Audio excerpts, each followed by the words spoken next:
गोदान राजखान्थि हान्जा एपिबिनि आफादगिरि महरै दिनै बिबान लाबाय बिजनी जिल्लानि मा फोरमायगोन बे बुब्लियाव?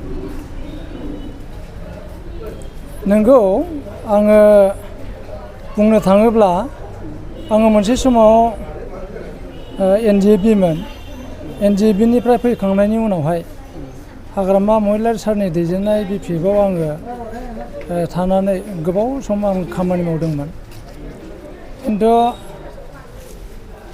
बे गोबाव सम खामानि मावनायनि गेजेराव जोङो जोंनि एनडिएफबिनि जिथु समयसा बे समयसाफोरखौ माने समाधान जानायखौ जोङो नुवाखै। आरो बे मोनसे खोथाखौबो बुंनांगोन जे जोंहा खिन्थु बै समावहाय जोंनि एक्स एनडिएफबि इउनाइटेड फरामनिफ्राय माने गोदान मोनसे पलिटिकेल पार्टिबो दानाय जायाखैमोन, जायनि थाखाय जोङो माने बिपिएफआव थानानै खामानि मावदोंमोन। दा जोंहा जिहेथु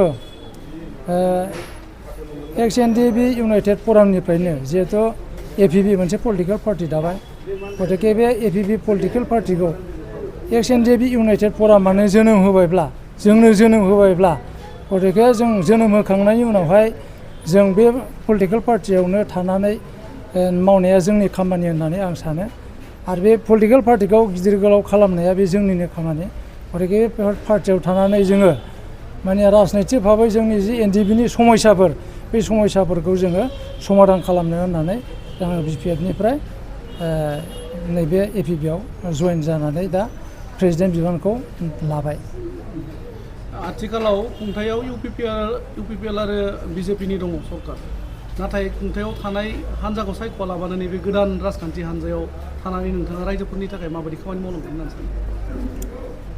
नाय माने जोंनि आसोल उद्देश्यआथ' बे बुहुमनिफ्राय माने जोबलांनो नागारनाय बा बर' जाथिया मोनसे समाव जिथु लान्सना बन्सना जादोंमोन, बे समावहाय जोङो हयथ' अस्ट्रनि मोनसे आन्दलन खालामदोंमोन। अस्ट्रनि मोनसे आन्दलन खालामखांनायनि उनावहाय थांनाय 2020नि 27 जानुवारियाव जिथु बिटिआर मुंनि मोनसे सुक्ति जाबाय, बे बिटिआर सुक्तिनि उनावहायबो जोङो एनडिएफबिनि समयसा बा जोंनि बर'नि जिथु समयसा बा बै बर'लेण्डआव थानाय बिभिन्न जाथि जन'गस्थिनि जिथु समयसाफोर जौगानायफोर जों बेखौ नुनो मोनाखै। बेखायनो जोङो माने जिहेथु बिपिएफ आरो इउपिपिएल मोननैबो आलदा आलदा, बिसोर ज' जानो हाखाला। गतिके जोंबो बेखायनो जोंबो सिन्था खालामबाय जे जोंहानो जुदि पलिटिकेल पार्टि दाबायब्ला जों जोंनि पलिटिकेल पार्टियावनो थानानै जों जोंनि पलिटिकेल पार्टिखौ मजबुत खालामनानै जोङो हयथ' पावाराव फैनानै जोङो जोंनि समयसाफोरखौ समाधान खालामनो होननानै जोङो माने बे खामानिखौ मावनाय जादों। APB long live, long live, long live. APB long live, long live, long live. APB long live, long live, long live. Anjali Tiwari long live, long live, long live. Pradeep Brahma long live, long live, long live. Gojal Goyari long live, long live, long live. Narendra Rai long live, long live, long live. APB long live, long live, long live.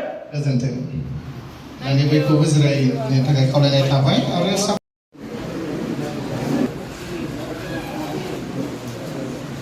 जाबाय जों बयबो गाव गावनि